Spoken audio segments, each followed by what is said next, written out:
Reed Hastings, or more familiar as Wilmore Reed Hastings, born in October 8, 1960. He originally born in Minnesota. After graduate from study, he decided to travel to Switzerland and open a company known as Pure Software. A few years later, he decided to sell Pure Software and founded Netflix in 1997. This is Mark Randall. He is the first founder of Netflix. He born in April 29, 1958. He was a partner with Reed Hastings in Netflix. The idea comes from the Reed Hastings, where he wanted to introduce to the people on the subscription movie-based rental service. He tried to approach the CEO of leading movie rental company. His suggestion where he wanted to introduce to the people on the subscription through the online, and they will receive DVD which will be sent at their homes. However, his suggestion has been laughed, where the movie rental leading company says that this cannot bring profit to them. For your information, Reed Hastings has a partner known as Mark Randolph. However, due to unconditional happen in the economy that impact to the Netflix company, Mark has left the company a few years later. Thus, Reed Hastings has become a single CEO to the company after Mark has left. So, next I will explain on the Netflix turnaround through the video. So, you guys can watch the video and enjoy. The creation of Netflix was essentially a bet on the DVD player. Now, the DVD player had been invented in Taiwan in 1994 by Sony, but it wouldn't be until March 1997 that one was first sold in the US. Back then, a player cost over $1,000, and when Netflix was formed, less than 1% of Americans actually owned one.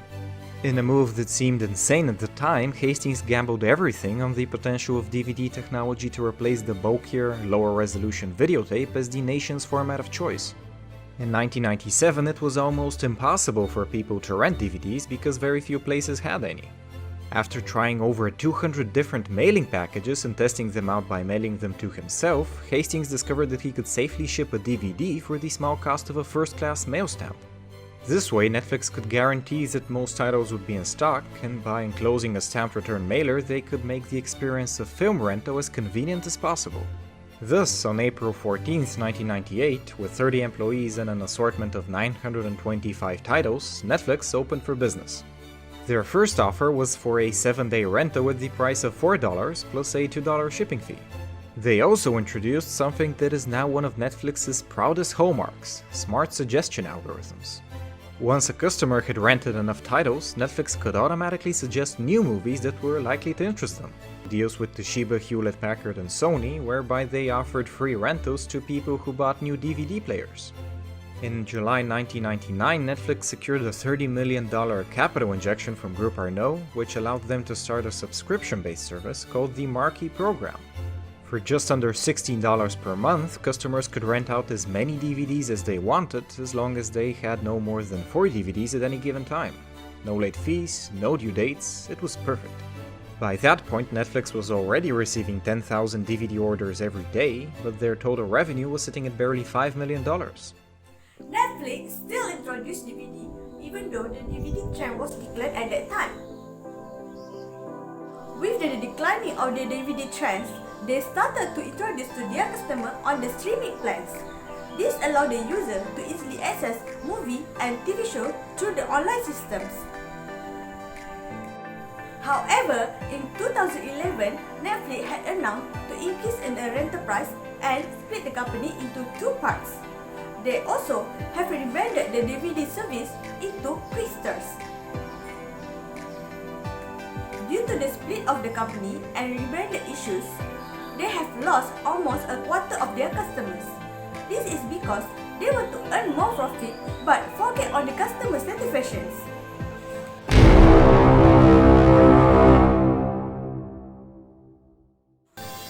So, what makes Netflix turn around? The first reason is the customer wanted to access at any time, at anywhere. So, Netflix tried to create a website that allows the user to access at any time, at anywhere if they want to watch a movie. For For the second reason is the customer wanted simplicity in their purchases. So, Netflix tried to create an interface that allowed the user to pause, rewind, and fast forward the movies that they want to watch. The last reason why Netflix turned around is the customer wanted an original program come from Netflix itself. So, Netflix tried to produce slowly on their own program. The great news is the customer really enjoy the program that's served by the Netflix and increase the subscription and viewers in their programs.